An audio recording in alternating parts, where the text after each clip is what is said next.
大家好，继日前影片将小黑踩上菜床的行为直接上网公布后带来莫名其妙的效果后来小黑就改睡在一旁守护山茼蒿了，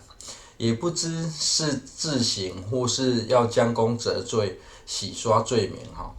不过这沟槽省掉自己挖掘的麻烦，睡起来应该也很舒服才是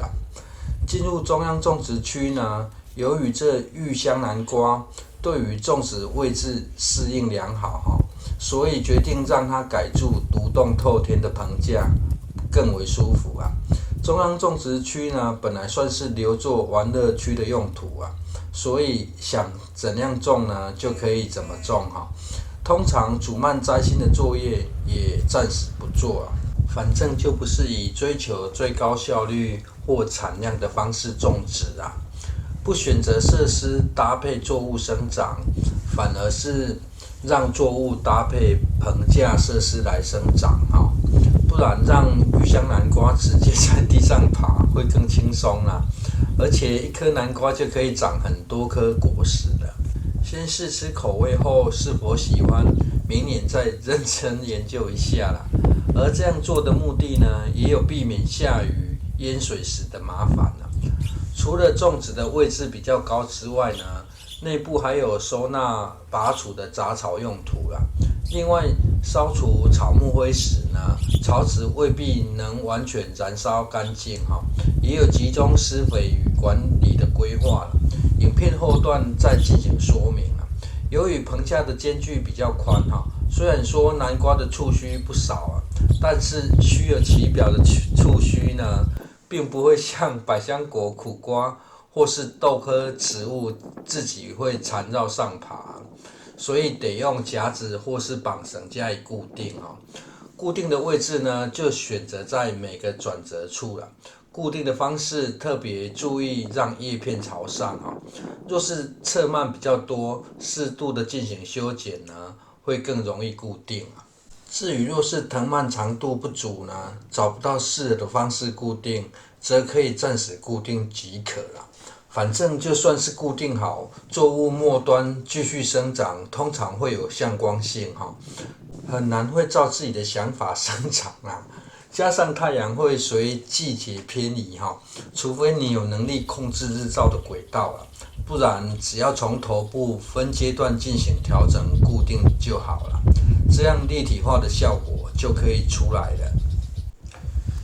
接下来就依照时间序来看一下紫色黑美人番茄的生长状况对于整理种植环境，尤其只是家庭种植时间有限的观众朋友也可以提供你一点参考要在短短的时间做很多事有时就得先想好作业流程同样的，也让黑美人番茄依照这组棚架来攀岩生长。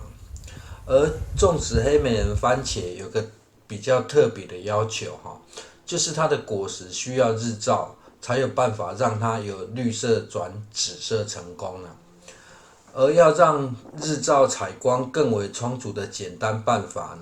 就是依据棚架将番茄的枝蔓拉开避免被自己的枝条或叶片挡住了光线由于番茄的枝蔓非常强韧底部的位置可以采用修剪的方式让其更为透气上方位置则可以适度的进行修剪修剪时可以将看起来有点卷曲不健康的叶片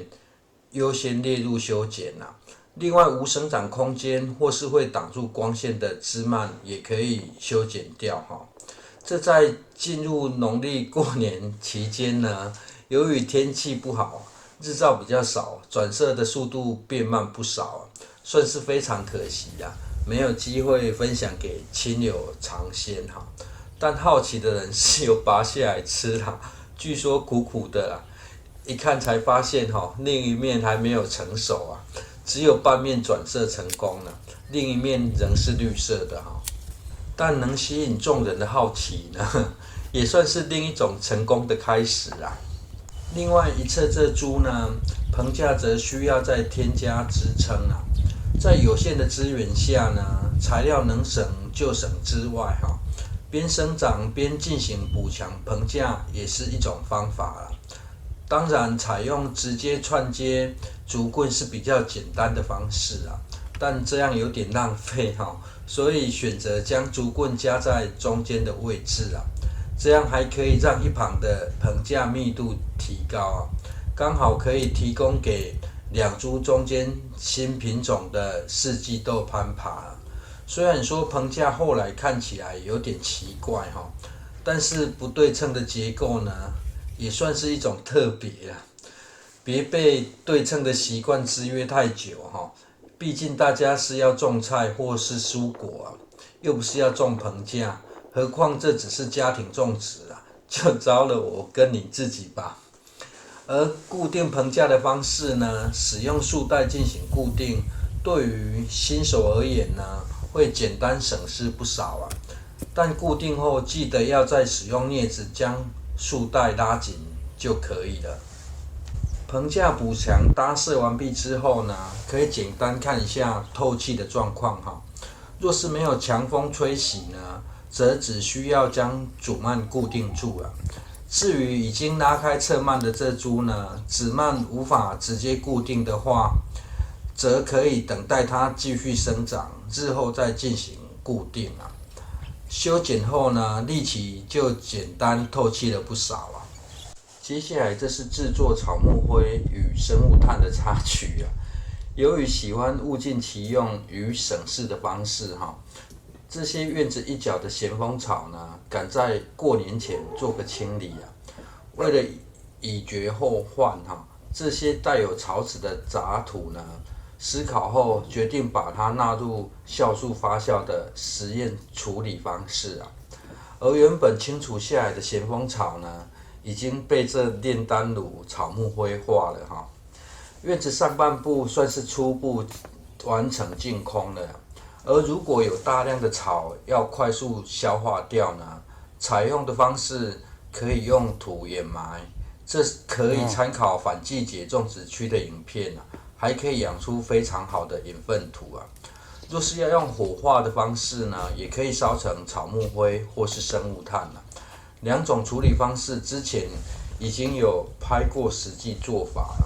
相关影片的连结呢，会放在影片的说明处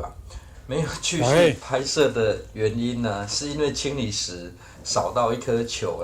想要测试小黑的天分呢，结果玩到忘我忘记拍摄了至于收纳出来的草木灰如何使用呢，下部影片会再继续说明过年休息了太多天了剪辑影片的铺排与思绪呢，也被打乱了。影片后段有点草草收尾的感觉不过也可以见证一下时常听见的说法，大家应该都听过会吠的狗不会咬人而拿瓦更表明呢，会吠的狗呢，连球都不会咬谢谢收看。